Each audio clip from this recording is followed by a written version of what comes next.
আসসালামু আলাইকুম সবাইকে লাকি ব্লগস অ্যান্ড কুকিং চ্যানেলে স্বাগতম। আশা করি সবাই আল্লাহর রহমতে সুস্থ এবং ভালো আছেন। আলহামদুলিল্লাহ আমিও ভালো আছি। অনেক দিন পর একটি ব্লগ ভিডিও নিয়ে চলে এসেছি।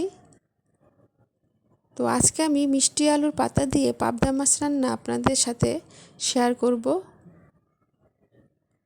তো এই জন্য আমি ছাদে চলে এসেছি মিষ্টি আলুর পাতা নিতে।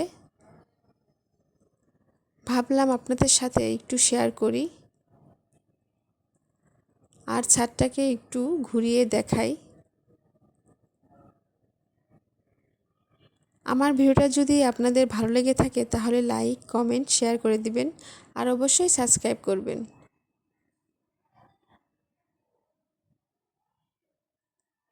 এবার অনেকগুলো আম ধরেছে আর আমগুলো এখনো অনেক ছোট। আসলে এখন আর ভিডিও বানাতে ভালো লাগে না, কারণ ভিডিও বানাতে গেলে অনেক কষ্ট হয় আর ভিডিও দেখে কেউ লাইক করে না। তাছাড়া অনেকে আছে যারা ভিডিও দেখে কিন্তু সাবস্ক্রাইব করে নাই।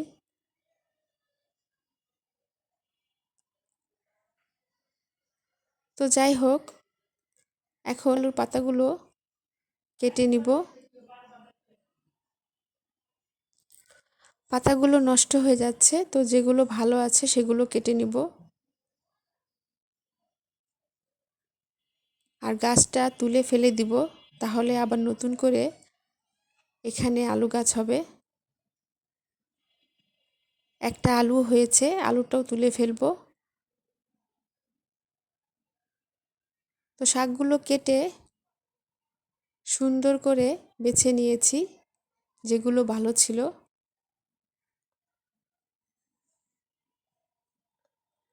আর পাবদা মাছগুলো ভালো করে পানি দিয়ে পরিষ্কার করে আগে থেকে পরিমাণ মতো লবণ এবং হলুদ দিয়ে মেখে রেখেছিলাম।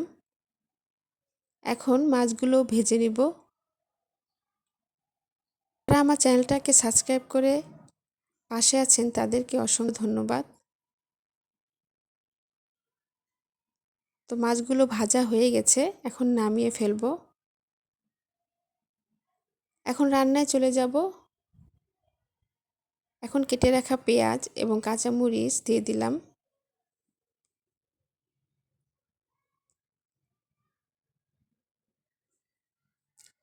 এখন পরিমাণ মতো আদা রসুন বাটা, স্বাদ মতো লবণ, পরিমাণ মতো হলুদের গুঁড়া, লাল মরিচের গুঁড়া, ধনিয়ার গুঁড়া ও সামান্য পরিমাণ পানি দিয়ে মশলাটাকে একটু কষিয়ে নেব। আমি কিন্তু এখানে মশলার পরিমাণটা কম দিয়েছি, যেহেতু শাকের তরকারি।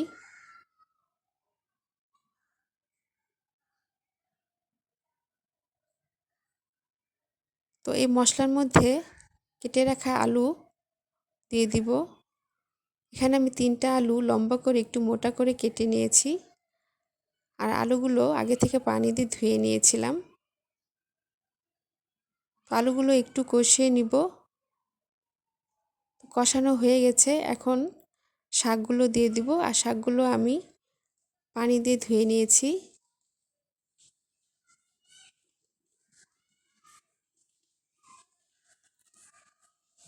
শাকটাকে একটু কষিয়ে নিব।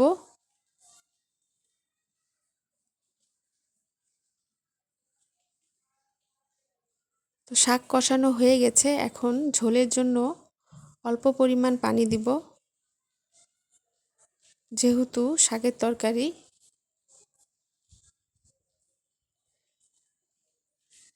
শাকের তরকারিতে বেশি পানি লাগে না। এখন ভেজে রাখা মাছগুলো দিয়ে দিব।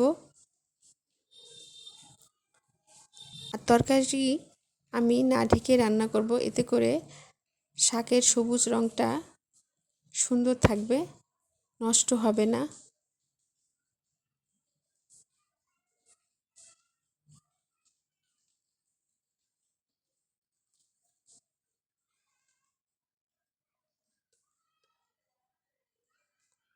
তরকারিটা দেখতে কিন্তু সুন্দর হয়েছে। তো হয়ে গেছে, এখন আমি নামিয়ে ফেলবো।